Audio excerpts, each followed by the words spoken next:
Hey there, creepy peeps. My name is Vicky and I like talking about horror all year round on this channel. If you also like talking about horror all year round, you should subscribe. The creators of Hellbender, the Addams Family, are back with Where the Devil Roams, a dark period piece following a murderous family of sideshow performers as they travel the country on a dying carnival circuit. So the Addams Family, with one D, is known for writing, directing, and starring in their own films. Just watching the credits alone for their movies is really fun because their names are all over the place and you really see how much that they put into these films. They kind of put themselves on the map with Hellbender. That was the first time I had heard of them. I feel like the first time a lot of people maybe had heard of them. And I quite liked Hellbender. So now they're back with Where the Devil Roams. And of course I wanted to check it out. So I'm gonna share my spoiler-free thoughts for anyone deciding whether or not they should check this one out.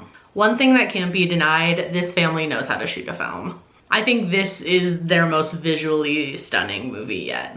So the story is set in the Depression era, and to reflect that, the entire movie is just bleak and just gray, cool tones. It's cold, it's barren, and I'm not just talking about like the snowy setting. Our cast of characters is presented as a family first, which I really liked. It brought up some interesting feelings when it is revealed that they actually go around murdering people. Granted, these are normally people that are very affluent and have wronged the family in some way. So it's not fully cold-blooded. There's a little bit of like vigilante something in there, but they make you invested in the family first and the murder second, which to me made for a really believable story and believable characters rather than just going straight in with blood and gore. Speaking of the blood and gore though, when it comes to those parts of the film, there were some really gnarly practical effects used. And keeping with the overall theme of this like bleak, desolate time in history, the murders are equally as brutal and mean.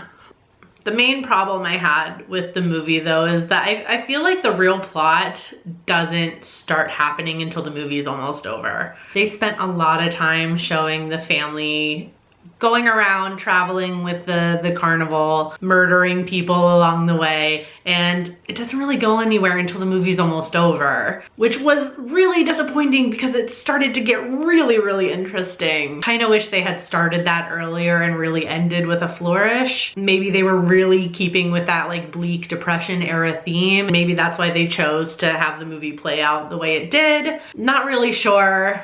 It was a little bit of a disappointment for me. So should you watch it?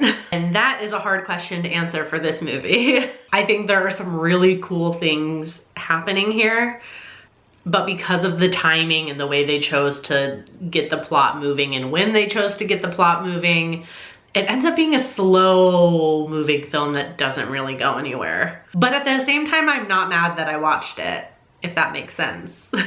Oddly, this is gonna sound maybe strange. There were parts, I don't know, it was like something about the movie just kind of reminded me a little bit of The Black Coat's Daughter. I don't think it's like a one-for-one comparison at all, but I just kind of feel like if you like The Black Coat's Daughter, if you like movies with that sort of vibe, I think you have a really good chance of enjoying Where the Devil Roams. I personally still like Hellbender more if I were to compare them, but I know people were divided on that one as well, and reading the reviews, it's very interesting because people are sharing in whether they liked Where the Devil Roams or not, also if they enjoyed Hellbender. And I noticed a lot of people who said that they didn't like Hellbender ended up liking this one, and maybe vice versa. Again, I don't think that's a 100% foolproof way to decide, but it was an interesting thing that I noticed.